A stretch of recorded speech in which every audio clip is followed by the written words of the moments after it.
This channel does not promote any violent, harmful, or illegal activities. All content provided by this channel is meant for an educational purpose only. তবে শুরুতেই নজর রাখবো এই মুহূর্তের 10টি গুরুত্বপূর্ণ খবরে। রনিপার সঙ্গে রয়েছে আমি দীপ। সাদ্দামকে বাগে পেলেও কোথায় সোনারপুরের জামাল সর্দার? বৃহস্পতিবার রাত পর্যন্ত জামালকে ধরতে পারেনি পুলিশ। জামালের পোষা কচ্ছপ উদ্ধারে দফায় দফায় বাড়িতে আসেন বন দপ্তরের কর্মীরা, তবে তালা বন্ধ থাকায় ফিরে যান। জামালের কুকীর্তি সামনে আসার পরে তার বিরুদ্ধে জোর করে জমি দখলের অভিযোগ তুলেছেন এলাকার বহু মানুষ। অ্যাসিড হামলা থেকে বন্দুক নিয়ে হানা আরও অভিযোগ জামালের বিরুদ্ধে। খাটের নিচে রহস্যময় সুড়ঙ্গ নিয়ে বিভ্রান্তি বাড়াচ্ছে কুলতলির সাদ্দাম। গতকাল পুলিশি জেরায় সাদ্দাম বলেছিল সুড়ঙ্গটি আসলে শৌচাগারের কাজের জন্য। এবার সাদ্দামের দাবি মাগুর মাছ চাষের জন্য সুড়ঙ্গটি বানিয়েছে। লাভজনক ব্যবসা হিসাবে মাগুর মাছ চাষ করতে চেয়েছিল, পরে সিদ্ধান্ত বদলায়। রেশন বন্টন দুর্নীতি মামলায় আরও বিপাকে শঙ্করাঢ্য। শঙ্করের বিরুদ্ধে বিস্ফোরক চিঠি ইডির হাতে।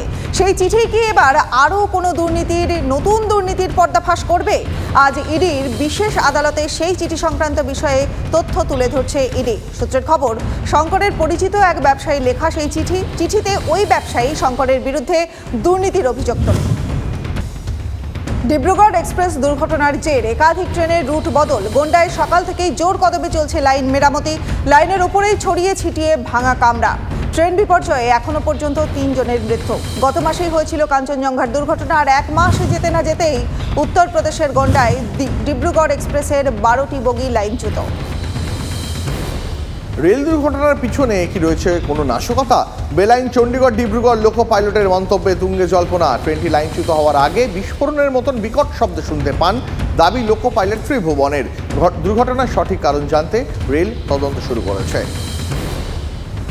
জম্মু কাশ্মীরের কুপওয়ারায় বড় সড় সাফল্য বাহিনীর। জঙ্গি অনুপ্রবেশের চেষ্টা বানচাল।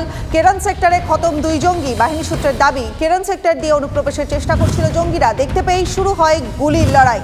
মৃত্যু 2 জঙ্গির। কোনো জঙ্গি সীমান্ত পেরিয়ে থাকলে তার খোঁজে তল্লাশি অভিযান জারি সেনার। এশিয়া কাপের সবথেকে সফল টিম হলো ভারত। আজ হারমানপ্রীত স্মৃতিরা নামছেন পাকিস্তানের বিরুদ্ধে। এই ম্যাচ ঘিরে কম উত্তেজনা নেই, তবে ভারতই ফেভারিট।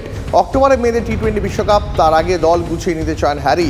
জয় দিয়েই এশিয়া কাপ শুরু করতে চান স্মৃতিরা। কে বলেছে সিপিআইএম শেষ, ফিকে হয়েছে লাল?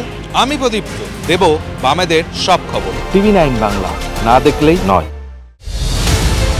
মেয়রের ঘর থেকে বিরোধী কক্ষ চেনে আমাকে সব পক্ষ। কর্পোরেশনের খবর মানে আমি সায়ন্ত। TV9 বাংলা, না দেখলেই নয়।